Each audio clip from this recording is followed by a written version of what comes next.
자, 이번 시간에는 산화랑 환원 이 두 가지에 대한 반응에 대해서 같이 한번 보도록 할게요.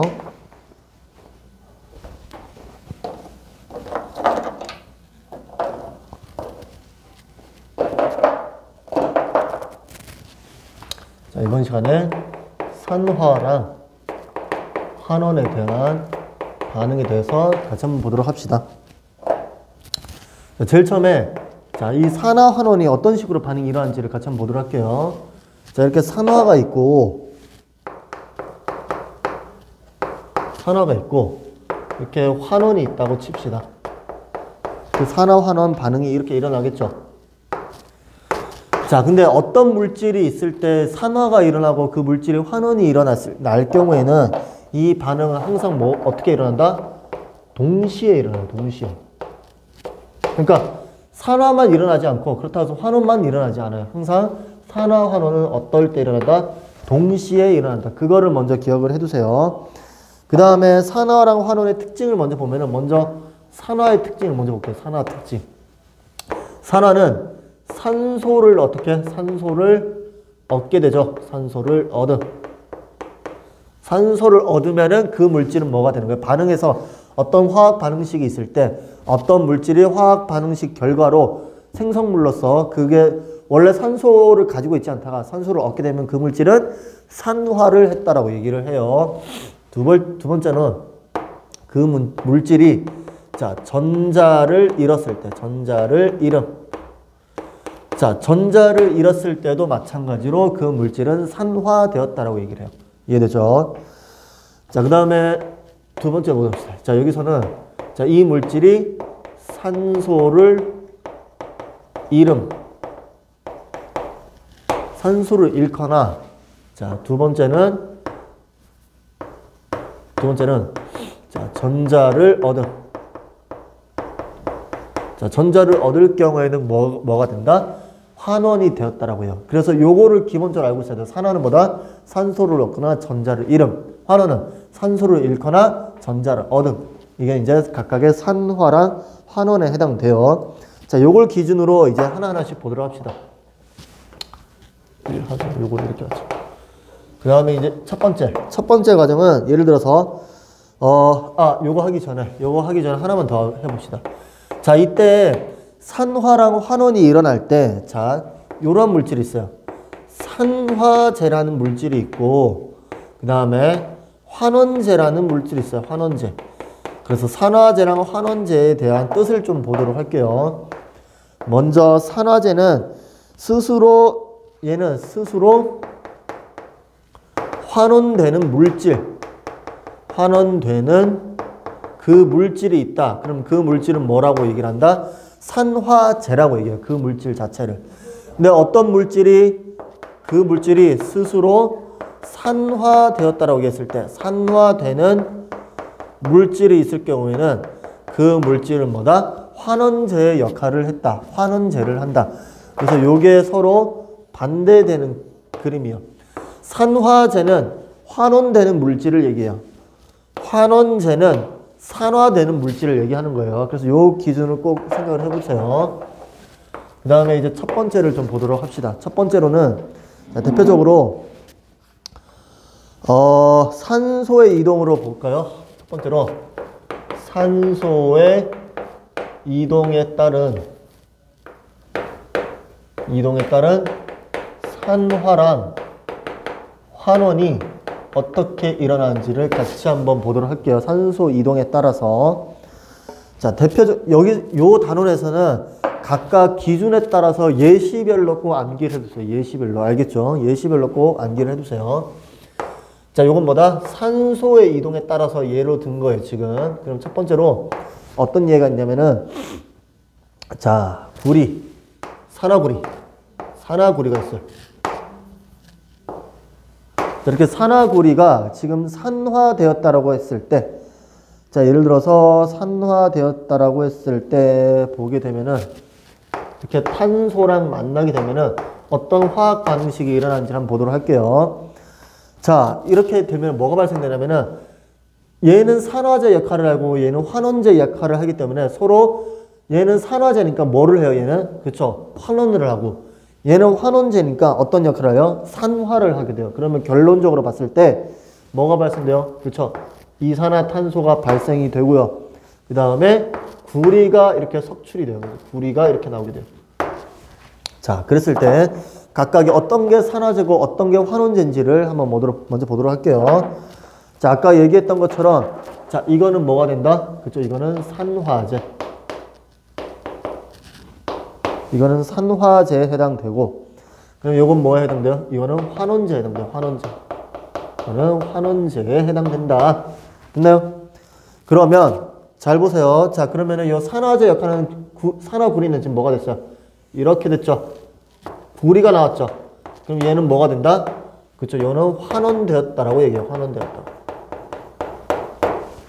자, 그 다음에 탄소는 어떻게 됐어요? 지금 산소랑 붙었죠. 보시면은 산소가 이렇게 붙었죠. 산소가. 그럼 얘는 뭐를 됐다?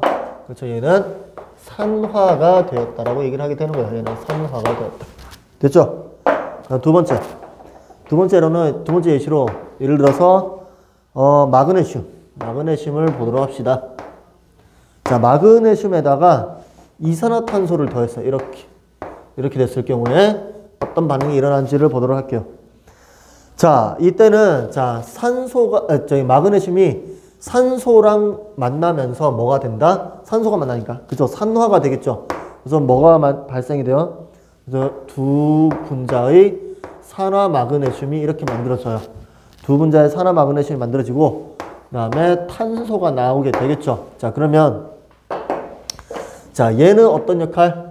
산소가 만났으니까 산화됐으니까. 그렇죠. 얘는 환원제가 되고 얘는 뭐가 돼요? 산소를 잃었죠. 그럼 얘는 산화제 역할을 하게 돼요.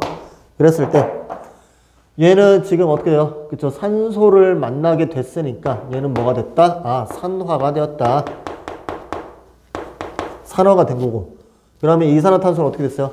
이산화탄소는 지금 산소를 잃었죠. 그럼 얘는 뭐가 됐다? 아, 환원이 되었다. 라고 얘기를 하게 된 거예요. 무슨 말인지 이해되셨죠? 그래서 각각의 산화제랑 환원제를 꼭 이해를 해두시면 돼요. 그래서 됐나요? 앞으로는 산화제, 환원제를 일단은 여기까지만 적을게요. 산화제, 환원제 적는 거는. 자, 두 번째로 보도록 합시다. 두 번째로는 자, 여기까지는 산소의 이동에 따른 산화랑 환원에 대해서 얘기를 한 거예요. 자, 두 번째로는 자, 이번에는 전자이동. 자, 전자이동에 따른 산화랑 환원에 대해서 같이 한번 보도록 합시다. 자, 이랬을 때 대표적인 예시로 첫 번째로는 예를 들어서 두 분자의 AgNO3 요게 있다고 칩시다. 요거랑 그 다음에 구리가 만났을 때 화학 반응식이 진행되겠죠. 밑에다 할게. 자, 이렇게 옆에다가 해야 되겠다. 화학 반응이 이렇게 진행되게 되면은 뭐가 나오게 돼요? 그렇죠. 은이 나오게 되죠. 은이 나오게 되니까 그러면 누구랑? 구리랑 합쳐져서 구리 NO3 이게 만들어지고 은이 만들어지죠. 은이 이렇게 석출되게 된다. 자, 이랬을 때 그러면 자, 여기서는 얘가 Ag 플러스죠. 얘가 Ag 플러스에 해당되고 그 다음에 NO3 얘가 마이너스가 해당되겠죠. 그러면은 자, 어떤 게 지금 뭐가 돼요? 그쵸? 얘가 지금 구리가 질산 구리가 됐으니까 얘가 뭐가 된 거예요? 지금 전자를 잃었죠. 그러니까 전자를 잃었으니까 NO3랑 결합이 된 거죠. 그럼 얘가 지금 이렇게 된 거니까 그럼 얘가 뭐가 됐다? 아, 산화가 되었다. 왜냐? 얘가 전자를 잃었으니까. 전자를 잃었으니까. 그러면 얘는 어떻게 돼요? 얘는 지금 은으로 나오게 됐죠. 그럼 얘는 전자를 얻었죠. 그러니까 전자를 얻었죠. 그래서 얘는 환원되었다라고 얘기해요. 그래서 환원. 전자 얻은. 됐죠? 그 다음에 두 번째를 보도록 합시다. 두 번째로는 자, 예를 들어서 마찬가지로 구리랑 H 자, 이렇게 결합을 했을 때 반응식을 좀 보도록 합시다. 그럴 때는 자, 구리가 나오고 AG가 두 분자의 AG가 나오게 되겠죠. 자, 이때도 마찬가지예요. 지금 얘가 어떻게 돼요? 이렇게 나오게 된 거, 이온이 된 거죠. 전자를 잃었죠. 그러니까 플러스니까 전자를 잃었죠. 그럼 얘는 뭐가 된다? 산화되었다라고요. 산화. 전자 잃음. 그 다음에 AG는 뭐가 돼요? AG는 전자를 얻었죠. 그러다 얘는 환원되었다라고 얘기해요. 환원. 전자 얻음. 그래서 각각 산화 환원이 이어지게 되게 되는 거예요. 그래서 세 번째를 봅시다. 예를 들어서 하나만 더 해봅시다. 예를 들어서 아연과 이 ZN이 아연이에요. 아연. 아연과 그 다음에 예를 들어서 구리랑 반응을 해봅시다. 구리랑. 그러면 어떤 반응이 일어나는지 보도록 합시다. 자, 아연과 구리가 반응했을 때 자, 이때 아연이 나오게 되죠. 아연이 나오고 구리가 석출되게 돼요. 그러면 아연은 뭐가 되는 거예요, 지금? 그렇죠. 이온 상태로 전자를 잃게 되는 거죠. 아연이 전자 잃으면 어떻게 해요? 2 플러스 양이온이 돼요. 그래서 됐죠. 그러면은 자, 똑같아요. 아연은 지금 전자를 잃었죠. 전자 잃었으니까 얘는 산화가 되고 전자 잃음. 그 다음에 구리는 뭐가 돼요? 구리로 석출이 되죠. 그럼 얘는 환원되게 되는 거예요. 환원. 그래서 각각의 산화 환원 과정을 같이 좀 알아두시면 될 것 같아요. 됐나요? 그 다음에 됐어요. 이렇게만 알고 계시면 돼요. 그 다음에 앞에 거 줄게요. 앞에 거.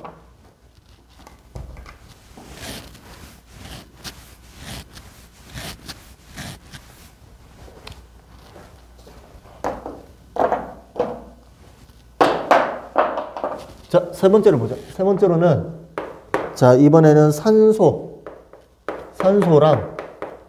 전자가 동시에 이동되는 형태. 동시에 이동되는 형태로 좀 보도록 합시다. 그 중에서 첫 번째로는 예를 들어서 두 분자의 마그네슘이 있다고 합시다. 두 분자의 마그네슘과 산소가 결합되게 되면은 자, 이동을 하게 되겠죠. 그래서 두 분자의 MgO가 형성이 되고 그 다음에 두 분자의 산소가 나오게 되는 게 산소와 전자의 동시에 이동이 이루어졌을 때 이러한 반응식이 일어나게 되는 거예요. 그래서 그러면 자, 여기 보면은 마그네슘이 지금 MgO로 됐죠. 그쵸? 얘는 뭐가 됐다? 산화되었다. 그쵸? 산화되게 되는 거고 그러면은 산소는 어떻게 돼요? 지금 산소가 두 분자 더 늘었죠. 지금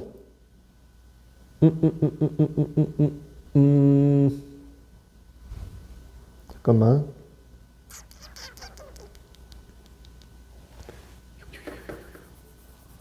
얘는 산소를 얻었으니까 보자. 근데 잠깐만. MgO. 쏘리. 이 반응식 아니지. 반응식을 잘못 써왔네.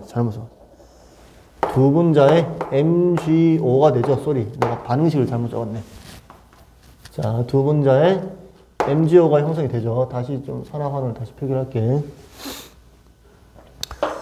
자, 이렇게 됐을 때 그러면은 자, 이렇게 되면은 자, 요 과정 자체가 지금 어떻게 돼요? 이 마그네슘과 산소가 지금 산화마그네슘이 됐죠. 산화마그네슘이 됐으니까 산화된 것과 환원된 것을 같이 좀 보도록 할게요. 그러면은 산화된 것은 뭐가 되는 거예요, 지금? 그렇죠. 마그네슘이죠. 마그네슘이 됐다. 그냥 이걸로 기억을 해두시면 돼요. 그냥 마그네슘이 산화마그네슘인 거. 이게 대표적으로 산소와 전자가 동시에 이동하는 형태. 요 예시로 하나 알아두시면 될 것 같아요. 됐나요? 요것보다 나머지 아까 1번이랑 2번 했던 거 요것만 좀 기억을 해두시면 돼요. 그래서 됐나요? 자, 요 네 번째 걸로 보도록 합시다. 네 번째 게 더 중요한 거니까 요걸 보도록 합시다. 네 번째 거. 네 번째 거는 자, 우리 주변에 산화랑 환원 과정이 어떻게 일어나는지를 좀 보도록 할게요. 자, 가장 대표적인 첫 번째로 광합성을 봅시다. 광합성. 자, 우리 광합성 어떻게 일어나요? 그쵸? 광합성은 이산화탄소가 있어야 되겠죠? 거기다가 뭐가 있어야 돼요? 물이 있어야 되겠죠? 그래야 반응이 일어나겠죠? 그랬을 때 뭐가 더 필요해요? 그쵸? 비대에너지가 필요하죠? 비대에너지가 있어야지만이 반응을 진행시킬 수가 있게 되겠죠? 그 결과로 뭐를 만들어내요? 이러한 포도당이 만들어요. 이러한 포도당이 만들어지고 그 다음에 제일 중요한 산소가 만들어지는 거. 이게 이제 광합성 시기에 해당되겠죠. 자, 이랬을 때 자, 예를 볼까요? 이산화탄소 기점을 했을 때는 뭘로 변한 거예요, 지금? 자, 이렇게 포도당 형태로 바뀌게 되죠. 이게 포도당이에요, 포도당. 그랬을 때 이산화탄소가 포도당 됐을 때는 뭐가 된 거다? 지금 환원이 된 거죠, 환원. 얘는 지금 환원이 됐어요. 자, 반대로 자, 이번에는 자, 요거 물이 결국은 산소가 된 거죠. 물이 산소가 됐을 경우에는 이거는 뭐다? 지금 산화된 거예요. 얘는 산화. 얘는 환원. 얘는 지금 뭐야? 산화가 된 거예요. 요것만 좀 기억을 해두세요. 됐나요? 그 다음에 이제 호흡을 봅시다. 호흡. 두 번째로 호흡을 보도록 합시다. 자, 여기서 얘기하는 호흡이란 것은 세포호흡을 얘기해요. 세포호흡. 자, 세포호흡은 우리 어떻게 일어나요? 세포호흡은 아까 요거 광합성의 반대 과정이 세포호흡에 해당되죠. 그러면은 12, 6에다가 산소를 더하면은 세포호흡이 일어나게 되겠죠. 자, 그 결과로 이산화탄소가 만들어지고요. 그 다음에 물과 ATP라는 에너지가 만들어내게 된 게 이게 이제 세포호흡 과정에 해당이 되겠죠. 자, 이랬을 때 그러면은 아까 얘가 당했을 때는 환원이었는데 이번에는 반대였을 때니까 얘가 지금 이렇게 되는 거죠, 지금. 이때는 뭐가 된다? 아, 이때는 산화가 돼요, 산화. 이때는 산화가 돼요. 그러면 얘는 뭐가 되겠어요? 산소가 물 분자로 된 거. 이거는 환원이 돼요, 환원. 요거는 환원에 해당된다. 서로 반대 기작에 해당되겠죠. 그래서 둘 중에 하나로만 외워두시면 돼요. 광합성을 외우든 세포호흡을 외우든. 왜냐? 반응식은 똑같거든. 똑같은데 예를 들어서 얘가 물이 산소로 변했을 경우에는 산화인데 지금 산소가 물로 변했을 경우에는 뭐가 되는 거예요? 지금 환원이 되겠죠. 그렇죠? 서로 반대죠. 그래서 반대인 것만 좀 기억을 해서 광합성이 됐던 세포호흡이 됐던 둘 중에 하나만 정확하게 암기를 해두시면 될 것 같아요. 세 번째로 봅시다. 세 번째로는 자, 석탄 연소 과정을 봅시다. 그래서 석탄을 연소시켰다 라고 했을 때 우리가 일반적으로 얘기하는 그 연소 과정을 좀 보도록 할게요. 자, 예를 들어서 탄소죠. 그러니까 석탄 자체가 탄소를 이루어지니까 탄소에다가 산소가 결합되어 있는 형태죠. 그럼 그 결과물로 뭐가 만들어져요? 그렇죠? 이산화탄소가 만들어지게 되는 거예요. 됐나요? 그러면은 지금 산소가 결합됐으니까 산소랑 결합되어 있는 거니까 뭐가 되는 거예요? 이거는 그렇죠? 산화 과정이라 얘기해요. 이거를 산화 과정이라 얘기를 하게 되는 거예요. 됐나요? 그 다음에 네 번째. 자, 네 번째로 이번에는 메테인의 연소 과정을 봅시다. 메테인.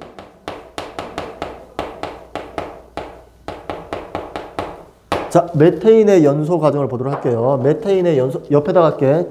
메테인의 연소 과정은, 자, CH4. 자, 이게 메테인이에요. 메테인의 화학식. 여기다가 두 분자의 산소가 결합된다라고 하면은, 자, 그 결과로 뭐를 만들어내요? 연소 과정이니까. 그쵸?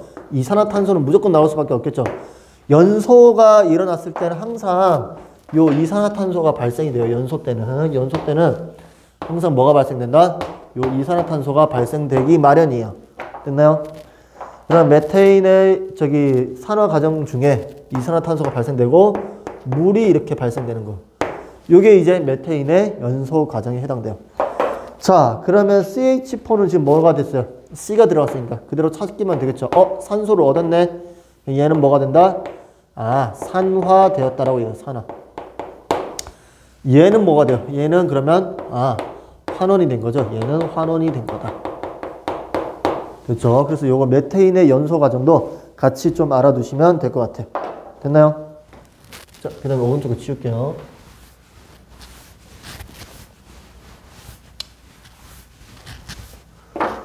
자, 그 다음으로는, 자, 이번에는 철의 재련을 보도록 합시다. 철의 재련. 첫 번째로, 철의 재련을 좀 보도록 합시다. 자, 철의 재련은 크게 두 가지로 나눠져요. 두 가지. 자, 두 가지를 나눠서 좀 생각을 해보세요. 먼저 제일 처음에는, 자, 코크스의 산화 과정을 좀 생각해보자. 코크스. 코크스는 아까 얘기했던 석탄, 요걸 얘기하는 거예요. 석탄. 됐죠? 자, 먼저 두 분자의 석탄을 산소랑 만나서 뭐가 만들어져요? 이산화탄소를 만들어내는 거예요. 그렇죠? 일산화탄소를 만들어내는 거예요. 이때 일산화탄소가 만들어져요.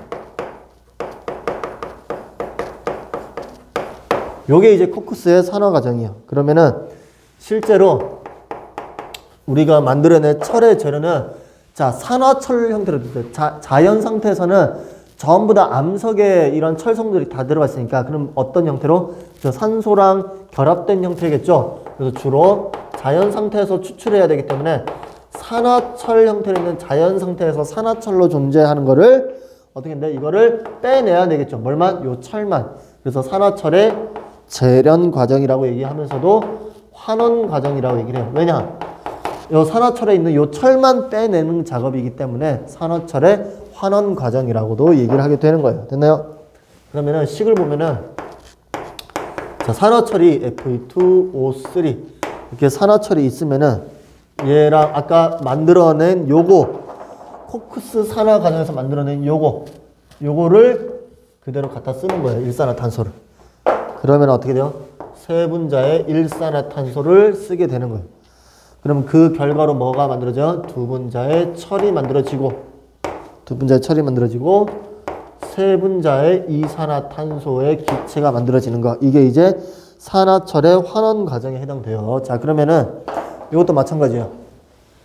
얘 철은 지금 뭐가 돼요? 산소를 잃었죠. 그럼 얘는 뭐다? 환원이 됐죠. 그래서 얘가 환원된 거예요, 지금. 얘가 환원된 거. 그렇죠? 얘가 환원된 거죠. 그 다음에 저기 뭐야 일산화탄소 얘는 어떻게 돼요 지금? 산소를 더 얻었죠. 그래서 얘가 산화되었다라고 얘기를 하게 되는 거예요. 됐죠? 자, 그 다음으로는 자 여섯 번째로는 자 이러한 철도 부식이 자주 일어나거든요. 이 철의 부식을 막는 철의 부식이 일어나는 방지를 어떻게 하면 막을 수 있는지를 보도록 합시다. 철의 부식이라는 것은 부식 자체가 어떻게 철이 산소가 노출된 상태에서는 산소의 결합력이 뛰어나기 때문에 산소와의 결합이 많이 일어나기 때문에 그만큼 어떻게 돼요? 철이 부식될 가능성이 크겠죠. 그것을 철의 부식이라고 얘기를 해요. 자, 예를 들어서 이렇게 철이 있어요. 네 분자의 철에다가 여기다가 세 분자씩 산소가 결합된다라고 생각했을 때 그러면 두 분자의 산화철이 만들어지겠죠. 이런 식으로 두 분자의 산화철이 만들어져요. 자, 이런 형태가 뭐라고 얘기를 해요? 자, 이렇게 철이 그럼 다시 어떻게 된 거야? 다시 산화철이 만들어지겠죠. 그래서 산화철 형태가 일반적으로 자연 상태에서는 이렇게 이제 생성이 되는데 이럴 경우는 주로 붉은색 계열의 색을 띠게 돼요. 이때는 그래서 됐죠. 붉은색의 녹이 발생된다 라고 보시면 돼요. 자, 그러면 요거를 방지하기 위해서는 그 방지법을 하기 위해서는 어떤 방법이 있는지를 좀 같이 보도록 할게요. 대표적으로 페인트 칠이에요. 페인트 칠을 한다거나 아니면은 기름을 바르거나 이런 방법이 있겠죠. 아니면은 대표적으로 요거는 꼭 기억해주세요. 이거는 일반적인 예고 아니면은 주석이나